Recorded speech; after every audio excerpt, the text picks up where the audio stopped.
Virus को दुनिया से ख़त्म और तबाह करने के इरादे के साथ कुरान करीम की मुबारक सूरह कौसर को 20 मिलियन बार पढ़ने का मंसूबा बनाया गया है।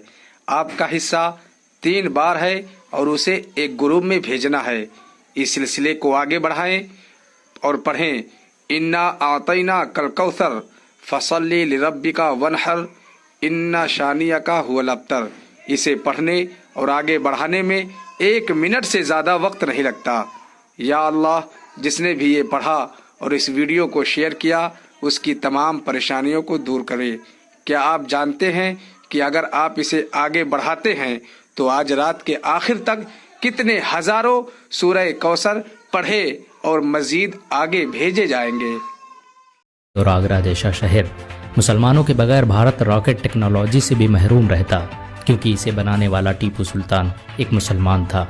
मुसलमान अगर भारत न आते तो आपको समोसा, बिरयानी, कबाब, रोस्टेड और कीमा जैसे लजीज खाने भी देखने को ना मिलते। यहाँ तक कि आप खिचड़ी से भी वंचित रहते, क्योंकि इसे बनाने की विधि मुगलों ने ही विकसित की थी। पुलाव, हलवा, पूरी और मुरब्बा को बनाने का तरीका भी मुसलमान अपने साथ भारत लाए थे। आपको ये जानकर शायद हैरानी हो कि अखंड भारत का निर्माण मुसलमानों ने ही किया था। देश के तिरंगे झंडे को डिजाइन करने वाली महिला सुरैया तैयब जी एक मुसलमान थीं। दिल्ली, आगरा, लखनऊ, हैदराबाद, औरंगाबाद जैसे मशहूर शहर मुसलमानों ने ही बसाए थे। एक अंदाजे के मुताबिक मुसलमानों ने भारत में 10,000 से अधिक गांवों और कस्बों का निर्माण किया, जो आज भी भारत की शान माने जाते हैं। बारूद बनाने की तकनीक मुसलमान ही भारत लेकर आए थे।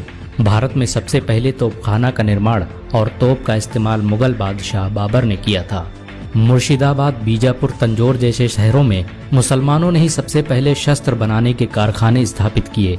ये भारत के पहले कारखाने थे जहां पर बंदूकों, तोपों और रॉकेटों का निर्माण किया जाता था। मुसलमानों के आने से पहले भारतीयों को बंदूक बनाने की तकनीक के बारे में कोई अंदाजा नहीं था।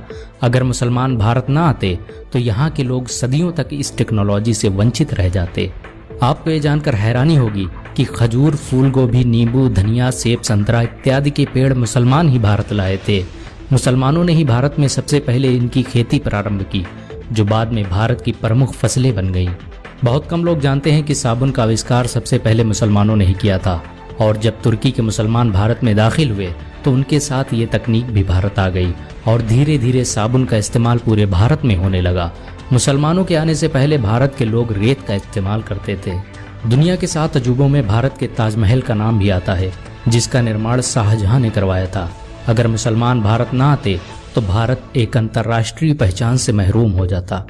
मुस्लिम शासकों ने भारत में 6 लाख से भी अधिक इमारतें बनवाई, जिनसे हर साल भारत सरकार अरबों रुपये की कमाई करती है। इन सभी जमीनों का लेखा जोखा वक्फ बोर्ड रखता है। सिर्फ ताजमहल से ही भारत की हर साल अरबों रुपये की कमाई होती है। मुसलमानों की हुकूमत में भारत सोने की चिड़िया कहलाता था।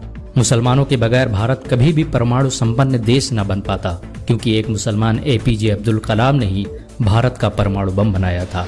भारत आज भी मुसलमानों के दिलों में बसता है। मुसलमान इस देश के लिए अपनी जान भी दे सकते हैं। अगर एक मुसलमान होने के नाते आपको गर्व महसूस हुआ हो तो इस वीडियो को लाइक और शेयर। इल्ला अंता सुब्हानका इन्नी कुन्तु मिनज़ ज़ालिमीन, ये दुआ 20 लोगों को भेजो, आज रात ही अच्छी खबर मिलेगी। इनका